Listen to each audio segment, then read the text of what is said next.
Shalom, Barak Yahweh, Ba'ashem, Yahushai, Ba'ashem B'Kakadash. All praises and glories definitely do, especially in the times we're living in. Much respects to the apostles and others of Great Millstone, and to all the brothers out there doing the work. I say Shalom. All right. Title of this lesson will be that, America, Babylon the Great cannot be fixed. Okay? Just simple in simple terms. All right. And as you can see, we're looking at things where, creepy Joe Biden has put out his plan, unveiled his plan for $2 trillion infrastructure plan. Okay. I believe it's more like 1.8, 1.9, something like that. Anyway, for those of you who do not know how this system works, all right, the majority of that money goes into the pockets of those corporations, okay, and they use that, for their parties, okay, and stuff, give bonuses to their, employees and things like that. And that's really where that money is. Now, does some money trickle down to the infrastructure? Yeah, very little. All right. And you don't have to believe me. You can believe an expert like Richard Wolff. Okay. Right. Here's a video on it. Biden's infrastructure plans, a critique. Go listen to it. It only runs about 8 minutes. That's it. It only runs about 8 minutes. All right. You know what? As a matter of fact, let's play the video. All right. So that you have a better understanding. Okay. Basically what he's saying in here, in his simple terms. All right. For example, I come from the Bronx, New York. All right. Do you know how long they've been working on the Bruckner? They were working on the Bruckner before I was ever born. I'm 64 years old. All right. So when I say that the money trickles down, that's why, like, if you come from the Bronx, and they're working on the Cross Bronx, they're working on the Bruckner, the Sheridan, whatever, Expressway. It's just patchwork, people. It's known as patchwork. Like, you have a pothole, right? They don't do the whole street. What do? They fill the hole. That's what is known as a trickling down effect. For you people who don't understand. Okay? So, right, as you look at it, when you go look at the articles and you watch his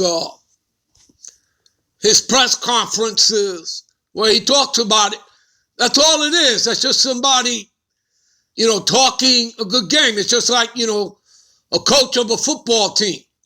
All right. And basically what this really is what it's always been. It's just talk, people. It just looks good. All right. It sounds good. But is it going to do any good? The answer is no, it is not. It never has. Do you understand? I just told you how it works. All right? Okay? I just did. I just told you how it works. All right? So, as a matter of fact, let's play this video. Let's go to it.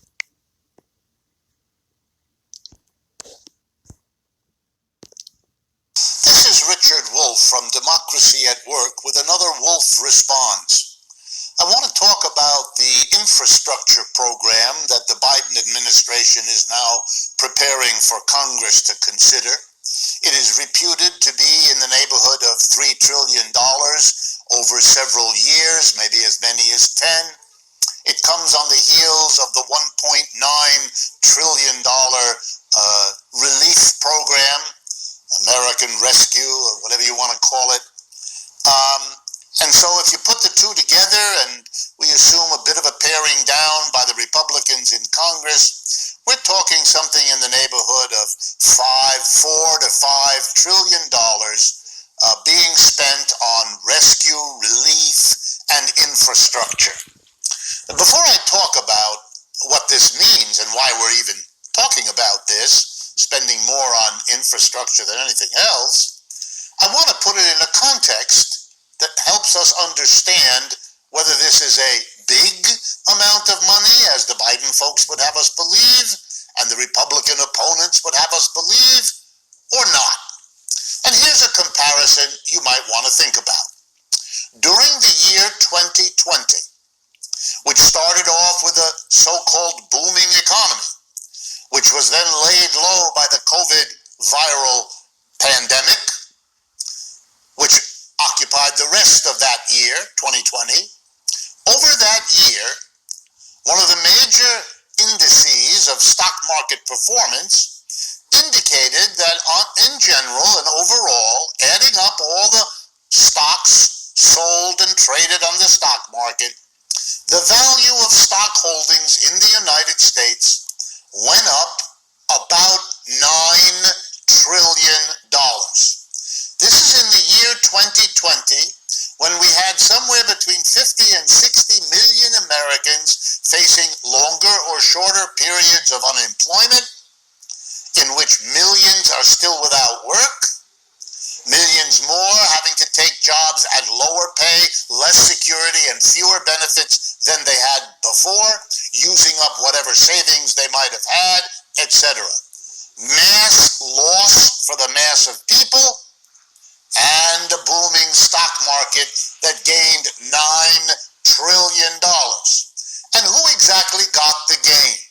Let's remember, 84% of the stocks, both those held directly and those held in funds of various kinds, are owned by the richest 10% of the American people. So when you hear about a booming stock market, that is very good news for the top 10% and not for the rest of us.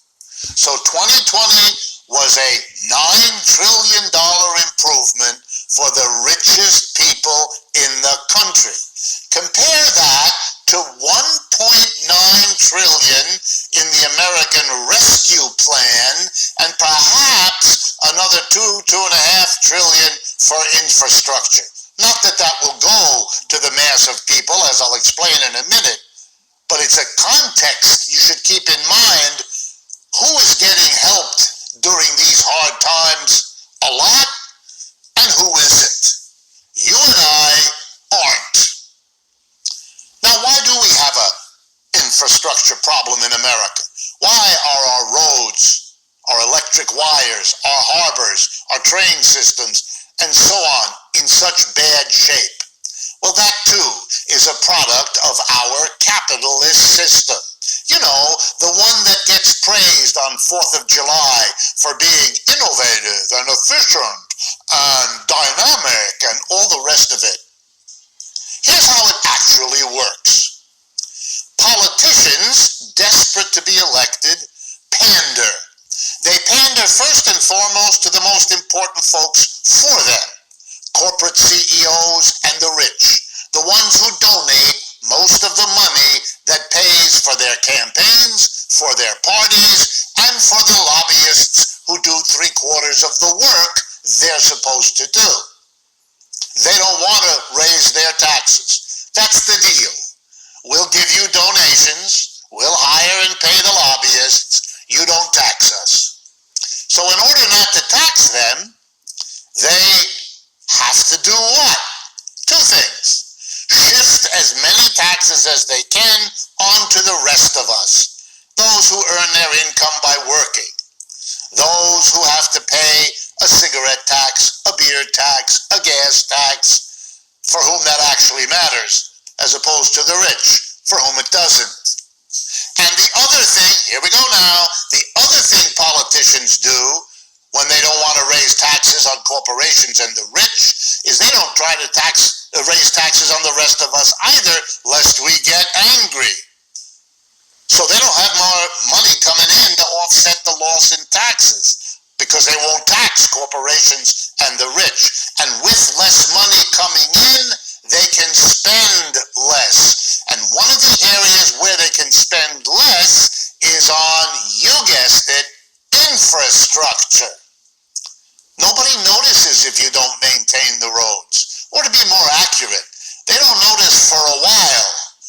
And in a while, you will have gone on to a higher job politically than the one you have now, where you're supposed to keep track of the roads and the railroad quality and the bridges, and you fix the picture in your mind. In our system, we incentivize the neglect of our infrastructure until it gets so bad. In recent years, American civil engineers have given the American infrastructure a C- grade every year in their review. It gets so bad and so dangerous and so costly that we finally do something. Do we change the system that produces this crazy result? Absolutely not. We throw money at the problem, wondering why it never gets fixed. And that's what we're about to do. Give a lot of money to companies, not working people, companies who repair or rebuild infrastructure. Much of that they will take, as always, to pay out to their shareholders and to give wonderful pay bonuses to their top executives. And some of it will trickle down. But will it change the basic injustice and unfairness of our infrastructure maintenance program, or of the unequal society that corrupts everything? No. Biden's not prepared to do that. He, after all, says he wants to get back to the pre-Trump normal.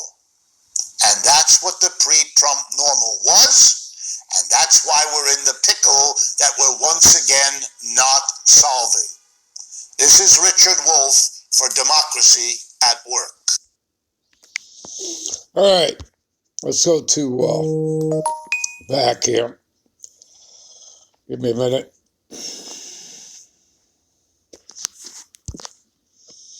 All right, so he's explained it to you. All right, he's explained it to you. All right, we'll be right back with part 2. All right, shalom, so we can get into the scriptures. All right, shalom. We'll be right back with part 2.